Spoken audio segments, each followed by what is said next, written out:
ఈ శ్రీకాకుళంతో వచ్చినటువంటి పేచీ ఏమిటంటే గంట చెప్పినా అలాగే కూర్చుంటున్నారు, గంటన్నర చెప్పినా అలాగే కూర్చుంటున్నారు, 2 గంటలు చెప్పినా అలాగే కూర్చుంటున్నారు. ఒక్కళ్ళ ముఖంలో విసుగు రాదు. ఒక్కళ్ళబ్బా మేము పలహారానికి వెళ్ళాలనరు, ఒక్కళ్ళు లేవరు. కృష్ణుడు తన చుట్టూ ఉన్న గోపాల బాలురందరికీ కూడా సమయం అయిపోయిందిరా, ఆకలిస్తోంది, తినండి మీరు అని తను తిని వాళ్ళని తినిపించినట్టు మీరు వెళ్ళండి పలహారం చేయండి అంటే తప్ప మీరు లేవరు. నిజంగా మీలాంటి ఉత్తమ శ్రోతల మధ్యలో ఒక 3 రోజుల పాటు గడపడం నా అదృష్ట విశేషం.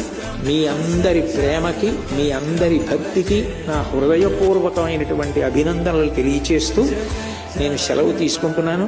నేను మీ అందరి యొక్క క్రమశిక్షణ, భక్తి చూసి మీకు ఒక అపూర్వమైనటువంటి వరమిస్తున్నాను. రాబోయే కాలంలో ఒక పరమాద్భుతమైనటువంటి కార్యక్రమం, ఇప్పటిదాకా ఎప్పుడూ జరగనటువంటి ఒక అద్భుతమైన కార్యక్రమం ఇదే ప్రాంగణంలో జరుగుతుంది.